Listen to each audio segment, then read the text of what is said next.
Mr. President, last Saturday, the country which I have the honor to represent, the Federation of Nigeria, became independent and assumed the rights and the responsibilities of a sovereign state.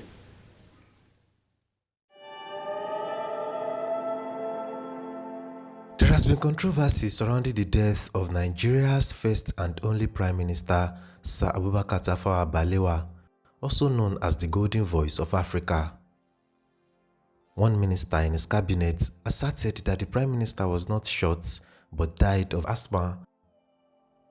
Also, a veteran journalist who later became a state governor argued that he did not see any gunshot wound on Balewa and that his body was still fresh and not decomposed as of the time it was found 5 days after his abduction on January 21, 1966.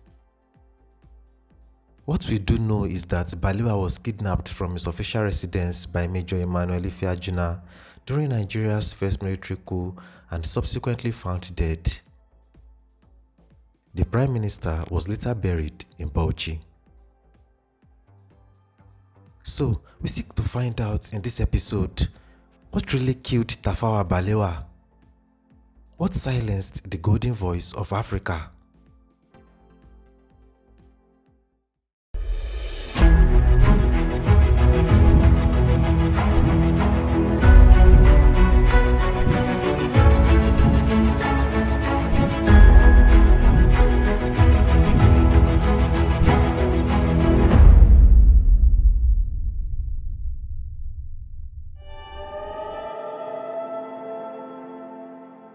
In 1952, Abubakar Tafawa Balewa was appointed Minister of Works and in 1954, the Minister of Transport by Nigeria's colonial governor, Sir James Wilson Robertson. In the same year, he became the senior minister and leader of the Northern People's Congress (NPC) in the House of Representatives. In 1957, he was elected Chief Minister, forming a unified government between the NPC and the National Council of Nigeria and the Cameroons (NCNC), led by Nnamdi Azikiwe. Balewa retained his position as Prime Minister when Nigeria gained independence in 1960.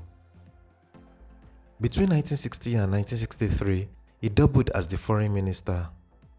Considered a pro-British conservative and from the Muslim North, the Prime Minister often clashed with Azikiwe, who was at the time the President of Nigeria. Tafawa Balewa was re-elected as Prime Minister in the 1964 elections, a position he held until he died in January 1966.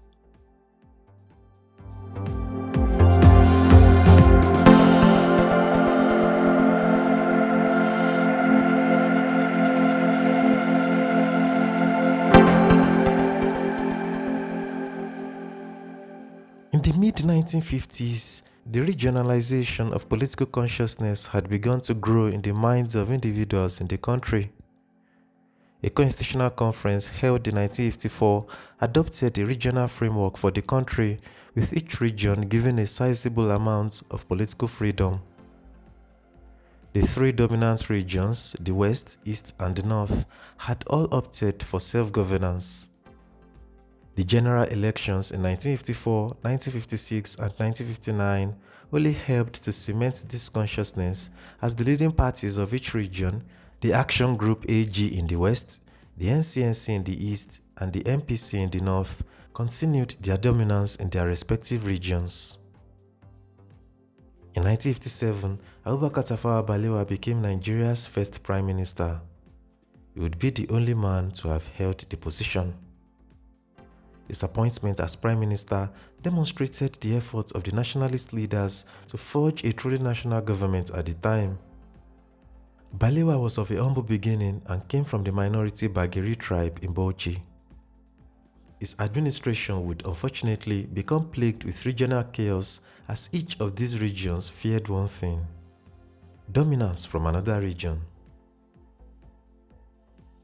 Following the general elections of 1959, the MPC became the leading political party in the country.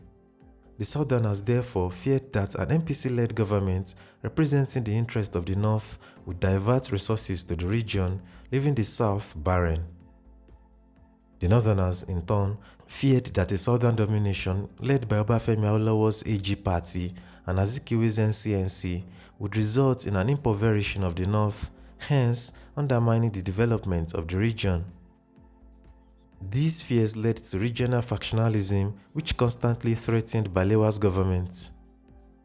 However, as Prime Minister, Balewa was instrumental not only in the country's togetherness and development, but also in the country's formative indigenous role. He strived to develop the transport systems of the country by helping to build ports, river transport systems, and railways. He helped shape the early foreign policy of Nigeria and was central to the formation of the Organization of African Unity (OAU) and the creation of a unifying relationship with the Francophone countries in Africa. Tafawa Balewa was pivotal to the success of the negotiations between Moise Tshombe and the Congolese authorities during the Congo crisis of 1960 to 1964. In addition, he led a vocal protest against the Sharpeville massacre of 1960 in South Africa and unsuccessfully attempted to persuade other British countries to expel South Africa from the Commonwealth following the apartheid policies of the country. While serving as Prime Minister, Balewa in 1961 created an official ministerial position for foreign affairs and Commonwealth relations. This paved the way for Jajawa Chukwu to become the first substantive Nigerian Minister of Foreign Affairs and Commonwealth Relations from 1961 to 1965.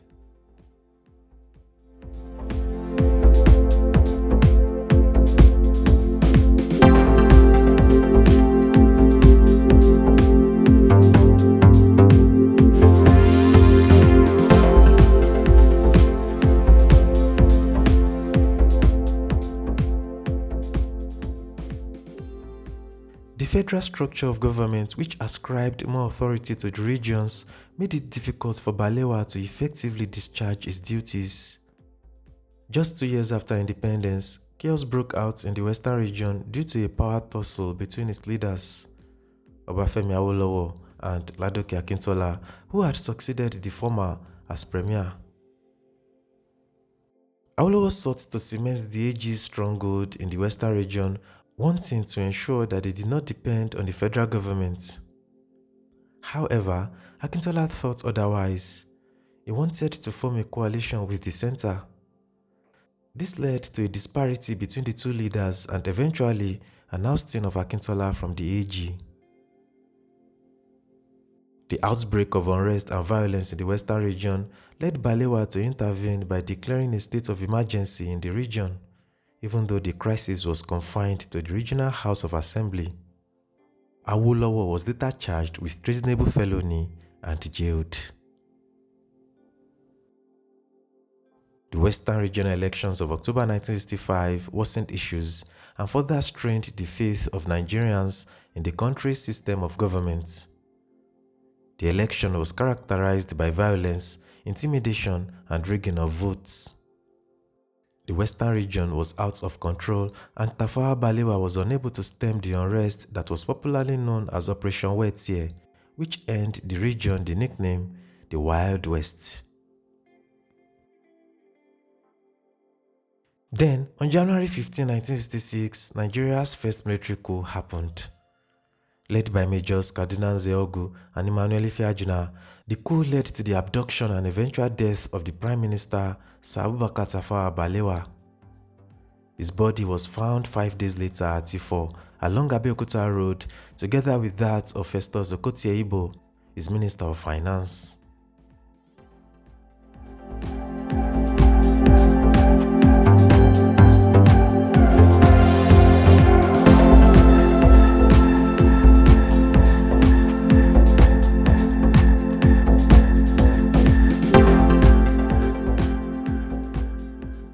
Controversies have trailed the death of Sir Abubakar Tafawa Balewa. One of them was made by Matthew Mbu, the youngest minister in Balewa's cabinet, who quoted Christopher Okigbo and who in turn quoted Ifeajuna that the Prime Minister had asthma and gasped to death. But this claim has been debunked as Balewa had no known history of asthma prior to his abduction and death. However, Balewa's biographer, Trevor Clark, gave a detailed version of what went down during the coup. The Prime Minister had been abducted and killed by Major Emmanuel Ifeajuna, who shot Balewa and left his body in a bush by the roadside along Abeokuta Road. In another report, veteran journalist Olusegun Oshoba, who later became the governor of Ogun State, claimed that the body of Balewa, which he saw, was fresh and was not in a decomposed state as that of Okotie Igbo. Nevertheless, Abubakar Tafawa Balewa was buried in his hometown of Bauchi, where his tomb, which includes a library and a mosque, has been declared a national monument. As Emmanuel Ifeajuna was executed by Emeka Ojukwu due to a treason charge on September 25, 1967, without knowing a side of the story on how Abubakar Tafawa Balewa died, the truth behind the death of Nigeria's first and only Prime Minister remains a mystery. What really silenced the golden voice of Africa may never be known. It may be that then, when we hear the world crying out for peace, we may receive the inspiration to deal with these intractable problems and be able really to devote all our resources to the advancement of mankind by applying those eternal truths which will inevitably persist long after we ourselves are utterly forgotten. Thank you, Mr. President.